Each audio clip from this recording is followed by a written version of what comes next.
T20 ವಿಶ್ವಕಪ್ನಲ್ಲಿ ಪಾಕಿಸ್ತಾನದ ವಿರುದ್ಧ ಇಂಗ್ಲೆಂಡ್ ಸಾಧಿಸಿದ ರೋಚಕ ಗೆಲುವಿನ ತ್ವರಿತ ಮುನ್ನೋಟ.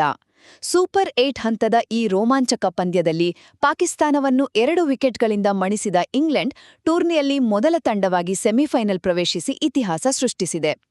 ಮೊದಲನೆಯದಾಗಿ ಪಂದ್ಯದ ಆ ರೋಚಕ ಆರಂಭದ ಬಗ್ಗೆ ನೋಡೋಣ, ಹೌದಲ್ವಾ?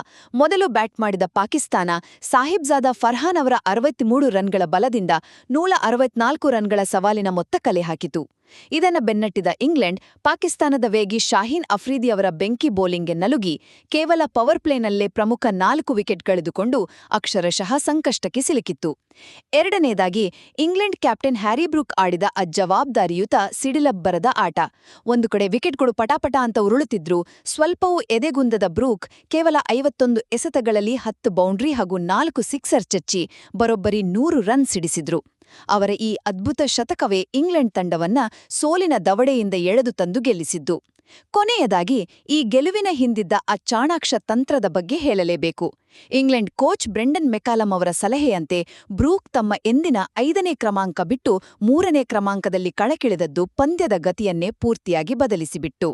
ಆದ್ರೆ ಈ ಪಂದ್ಯವನ್ನು ಕೈಚೆಲ್ಲಿದ ಪಾಕಿಸ್ತಾನದ ಸೆಮಿಫೈನಲ್ ಹಾದಿ ಈಗ ಸಿಕ್ಕಾಪಟ್ಟೆ ಕಷ್ಟಕರವಾಗಿದೆ. ಒಟ್ಟಿನಲ್ಲಿ ಪಕ್ಕಾ ರಣತಂತ್ರ ಮತ್ತು ನಾಯಕನ ಹೋರಾಟವಿದ್ದರೆ ಎಂಥ ಸೋಲಿನ ಸುಳಿನಲ್ಲಾದರೂ ಪಾರಾಗಬಹುದು ಅನ್ನೋದಕ್ಕೆ ಇಂಗ್ಲೆಂಡ್ ತಂಡದ ಈ ಭರ್ಜರಿ ಗೆಲುವೇ ಅತ್ಯುತ್ತಮ ಉದಾಹರಣೆ.